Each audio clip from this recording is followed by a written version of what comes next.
Olá, pessoal, bem-vindo a mais uma aula de Sociedade e Cultura. Eu espero que todos vocês estejam bem e estejam em paz, tá? Hoje é a nossa última aula de Sociedade e Cultura, referente ao ano letivo de 2020, tá?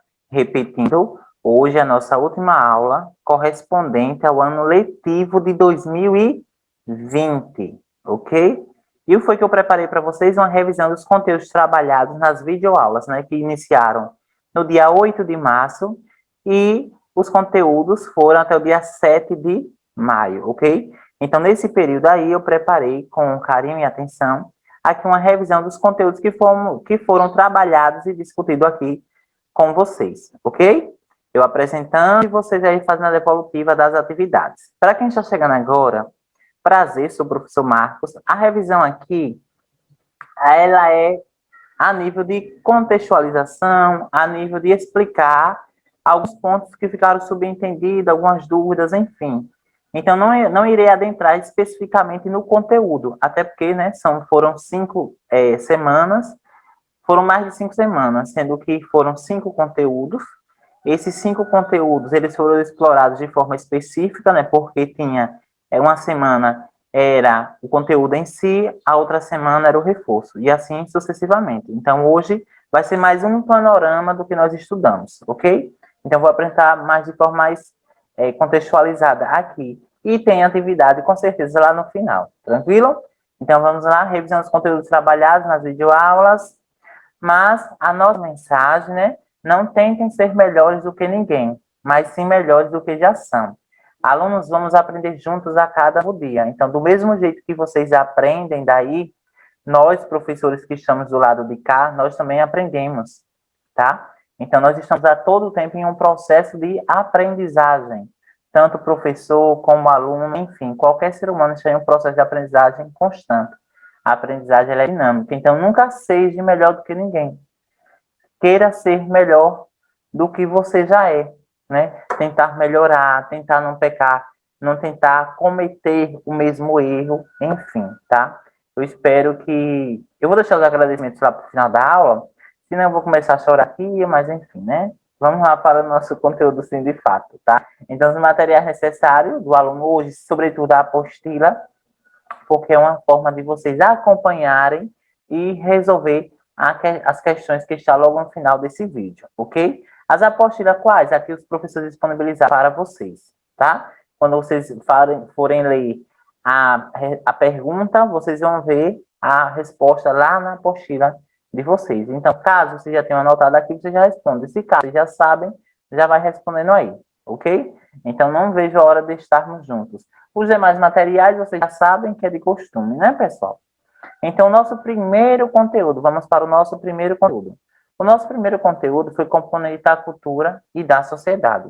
Entendendo aqui quais eram os elementos, quais são os elementos básicos de uma cultura e quais são os elementos básicos de uma sociedade, tá? Então, a gente percebemos aqui a definição de cultura como um conjunto de elementos, né, saberes, práticas, costumes, hábitos, que foram passados de geração em geração e que hoje se encontram nos dias atuais, não é isso? Pronto, aí é uma definição, vamos dizer assim, de modo geral, sobre cultura.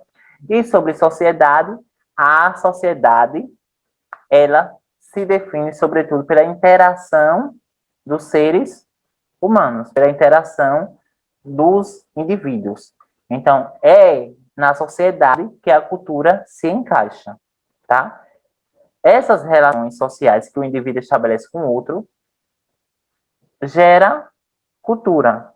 E essas culturas automaticamente vão sendo passadas de povos para povos, e pais para filhos, e assim por diante, tá? Qual era o objetivo dessa aula? Conhecer os aspectos estruturantes das diferentes sociedades, movimentos e filosofias de vida, a partir de pressupostos científicos, filosóficos, culturais, sociais e políticos.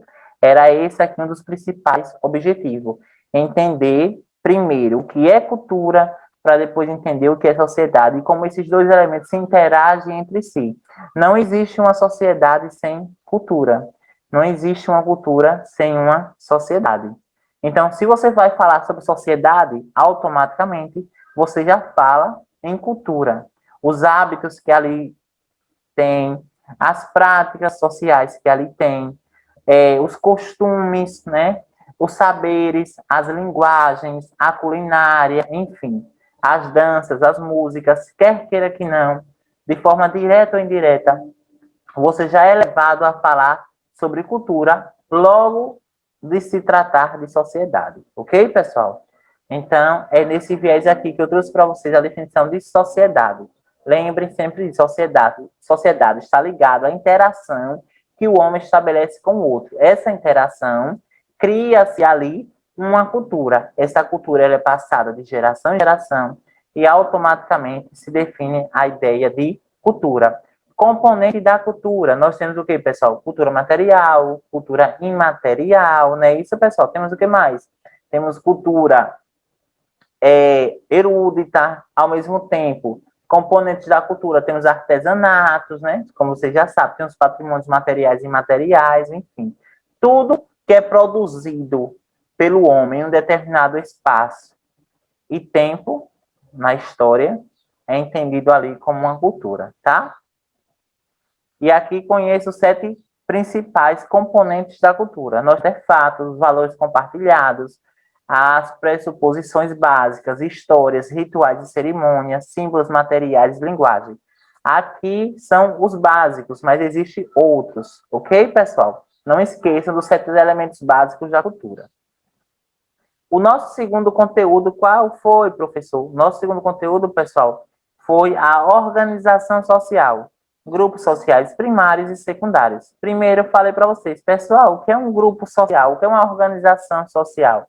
A organização social é um conjunto de indivíduos que compartilham relações sociais. Então, qual era o objetivo dessa aula? Entender os fundamentos básicos dos grupos sociais e sua importância na construção da identidade do sujeito, destacando o papel da família nesse processo de formação. Então, não era apenas entender qual era a definição, qual era a estruturação de uma organização social, mas, sobretudo, perceber e analisar como a família ela tem um papel, tem uma função muito importante em nossa formação, tá? Então, o que é que eu destaco aqui, que eu trouxe aqui para vocês? Que os grupos primários são aqueles que os membros possuem contato mais íntimo, contato direto. Dentro desses grupos primários, na sociedade, a gente destaca aqui para a família, para o grupo de amigos, vizinhos, diretamente os grupos primários. Lembrem sempre disso. Quando falar grupos primários da sociedade, você já sabe, são os grupos que os indivíduos têm contato direto. Então, quando a criança nasce, qual é o primeiro grupo que ele tem contato ali? A família, não é isso? Os amigos e os vizinhos. Eu posso dizer que uma empresa entra aqui no grupo primário? Não. A empresa, espaço de trabalho, escola, entra em grupo secundário, tá? Então, grupo primário pequeno e íntimo é um grupo restrito em que cada membro pode estabelecer contato direto com os outros membros, através de relações fortes e solidárias, o que justifica a sua importância na vida dos indivíduos. O exemplo mais típico desse grupo é a família, caracterizado por relações de face a face. É ali onde a criança ela consegue desenvolver, dar os primeiros passos, né? As primeiras palavras, ela consegue se desenvolver através do que ela vê, do reflexo. Então, é por isso que é entendido como algo íntimo, né? E algo também pequeno, que não tem uma grande proporção. Isso aí são grupos organizacionais, no sentido, perdão, são organização social e grupos sociais. A organização social é algo maior, né, que engloba o primário e o secundário, tá? E aqui, pessoal, o grupo secundário são aqueles que os membros não possuem grau de proximidade. Então, no espaço de trabalho, ali são apenas relações trabalhistas. Então, um jogo de futebol, ali é um grupo primário ou secundário? Secundário, porque ali não tem uma aproximação, não tem um contato direto, não tem uma forma de aprendizagem intensa e íntima, tá? Então, na igreja, um espaço secundário. Nas ruas, espaço secundário, tá? Não esqueçam disso. E aqui o nosso terceiro conteúdo, pessoal, que foi a cultura. perdão, a escola Patrimônio Cultural e Material. Qual era o objetivo dessa escola? Eram vários, eu deixo aqui né? Que era compreender a noção de patrimônio interligando com o espaço escolar e suas representações culturais, políticas e sociais. Ou seja, era entender a função social e política da escola, mas, ao mesmo tempo, entender que aquela escola é um espaço de memória. Significa que pessoas que já passaram por ali têm lembranças de momentos que vivenciaram na escola. Então, quando eu falo bem assim, a escola tem memória, significa que ali é um espaço de preservação, tá? Mas, ao mesmo tempo, é um espaço onde salvaguarda memórias de pessoas que já passaram por ali e reconhecem aquele espaço como importante para a sua formação profissional, ok? Profissional, pessoal e também, ao mesmo tempo, acadêmica. Então, percebam, a escola é um patrimônio cultural? Sim, porque é algo que pertence à comunidade e cabe a nós, professores e alunos preservar o espaço para que as próximas gerações futuras tenham a mesma qualidade de aprendizagem que as gerações passadas tiveram. E também é um patrimônio material, ok? E as memórias se enquadram em uma cultura imaterial, né? Porque todos têm lembrança. Você não lembra da primeira vez que você chegou na sala, ou se não de um momento peculiar que vocês vivenciaram, ou se não da primeira briguinha dos amigos que tiveram, né? Do primeiro empurra-empurra na merenda, né? Ou se não que o coleguinha jogou papel no outro, né? Enfim, ou se não trancou o amigo no banheiro, né? Então são momentos que foram vivenciados por pessoas. Inclusive, você pode estar até perguntando, pessoal, a familiares, a pessoas próximas de vocês, seu pai, sua mãe, sua avó, seu avô, a qualquer pessoa assim adulta, se eles têm alguma lembrança deles quando estudavam. Eu tenho certeza absoluta que as lembranças que eles têm são as melhores, no sentido de comédia, no sentido de ser engraçado, e que aquele momento que eles vivenciaram proporcionaram um ensinamento muito grande para eles, tá? Vocês perguntem, dialoguem com seus pais a respeito da escola, tá? Então, é nesse sentido, a necessidade e importância de entender a escola como uma função social, que ela forma sujeito não somente para ter uma profissão, mas a escola ela forma sujeito também para que aquele profissional ele seja uma pessoa melhor na sociedade e ele consiga transformar ali as pessoas que estão em torno, tá? Os problemas, né? Tentar solucionar os problemas que estão em torno ali. Aí eu trouxe, lembra da Constituição, né?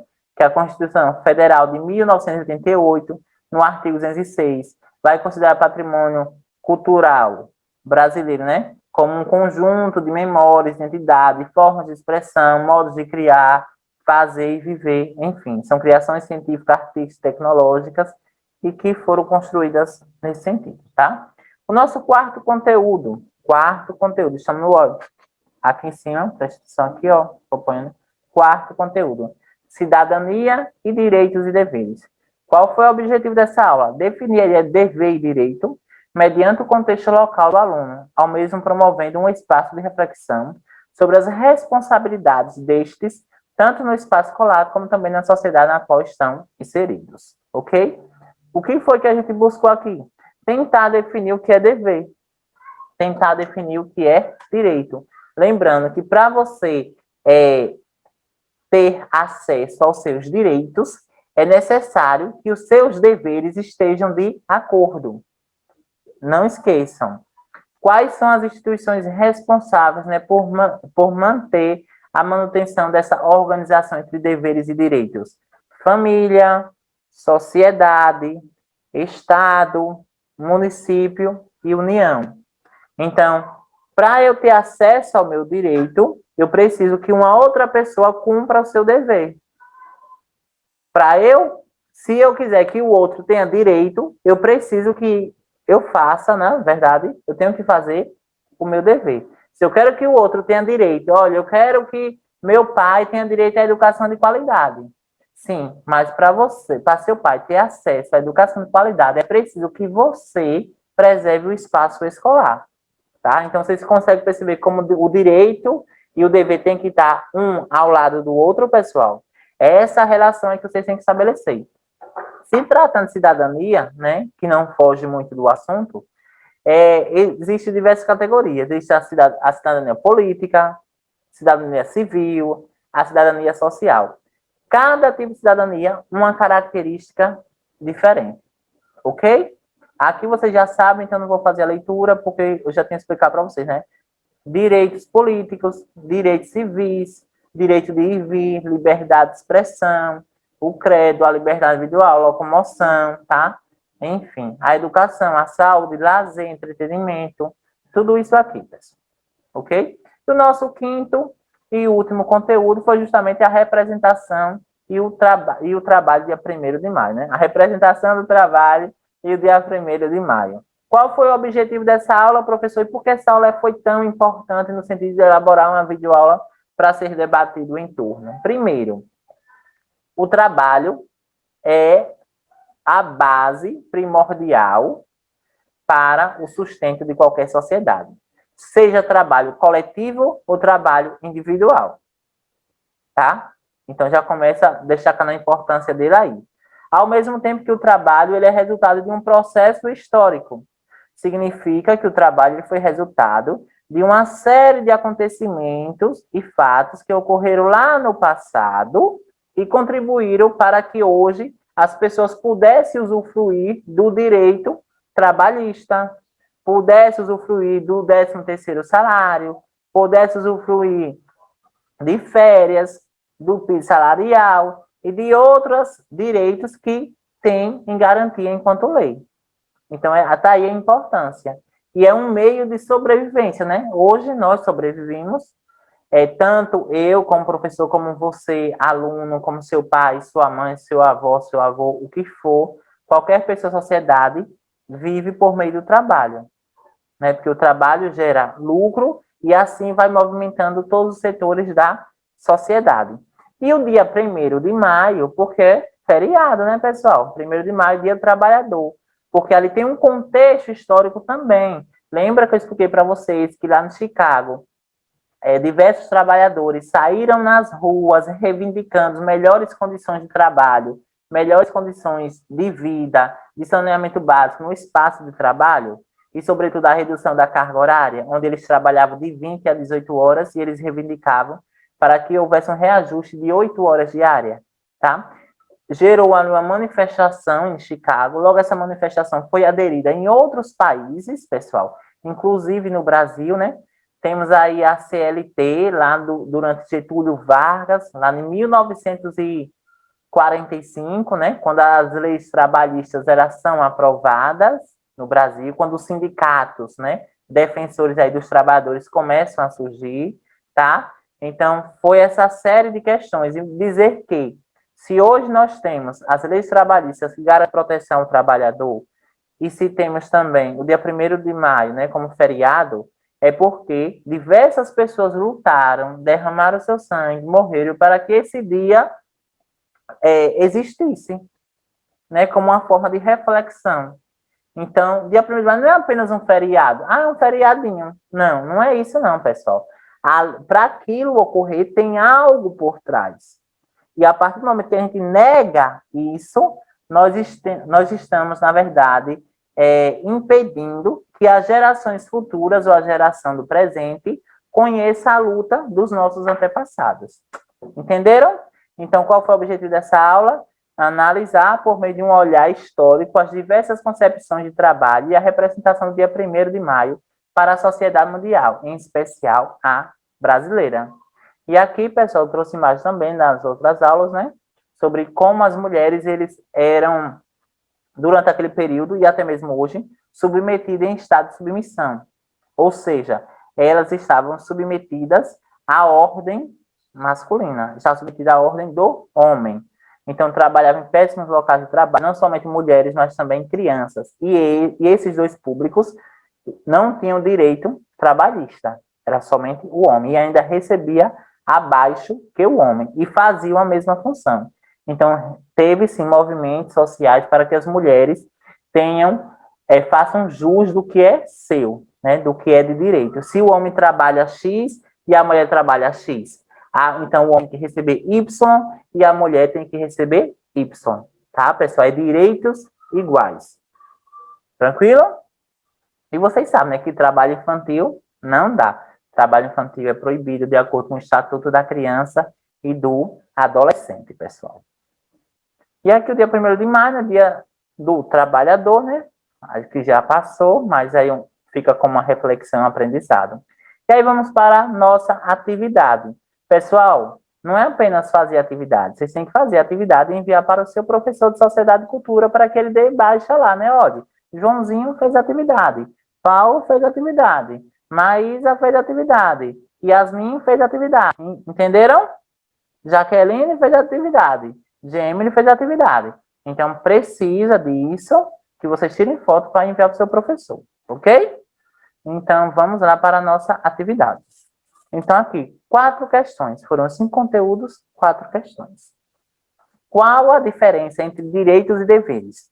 Cite exemplo. O que é direito? Caso tenha dúvida, não ficou muito claro nessa aula, tem a aula lá explicando, tá? Vocês vão retornar lá, a aula explicando sobre direitos e deveres. Tem também um reforço explicando o que é direitos e deveres, e tem a apostila, pessoal. Tudo à disposição de vocês, tá? Então, o que é direito, o que é dever, vai citar exemplo. Na sociedade, ok? Por exemplo, respeitar o pai, respeitar a mãe, é direito ou é dever? Um exemplo, tá? Preservar os espaços públicos, é direito ou é dever? Ter acesso à saúde de qualidade, é direito ou é dever? São exemplos. 2, define a ideia de cultura. Você vai dizer o que é cultura? E quais são os componentes básicos da cultura? Esse daqui, inclusive, já falei, né, pessoal? O que é cultura e quais são os componentes básicos. Inclusive, está até aqui no próprio slide passado, que eu passei nestando para vocês. 3, o que significa dizer a escola tem memória? Explique. Tá? E 4, como podemos exercer a cidadania no nosso dia a dia? Você vai relatar, tirar uma fotozinha e enviar para o seu professor, ok? Agora, vamos lá, pessoal. Em primeiro lugar, né? Eu quero aqui agradecer do fundo do meu coração aos professores de Sociedade e Cultura por estarem acompanhando vocês em todos os sentidos, tá? Dando feedback, corrigindo. Também agradecer às equipes diretivas de todas as escolas por estarem sempre incentivando vocês a fazer as atividades. Mas, sobretudo e principalmente, agradeço a você, aluno. Sou muito grato mesmo, muito de coração, do fundo do meu coração, pela paciência, né? Por ter aí nos acompanhado nessas videoaulas e, ao mesmo tempo, por ter permitido, né, que a gente chegasse até você por meio da videoaula, tá? Então, muito obrigado, vocês são incríveis. Então, nesse sentido, encerrar a aula de hoje com a seguinte frase: é muito bom vê-los completar mais uma etapa nessa jornada incrível que é o conhecimento. Parabéns, alunos. Então, pessoal, saibam que aqui vocês não têm apenas somente um professor, mas também tem um amigo, um ombro amigo, e que eu, professor Marcos, estarei torcendo sempre para o sucesso de vocês. Valeu, pessoal. Fiquem todos com Deus.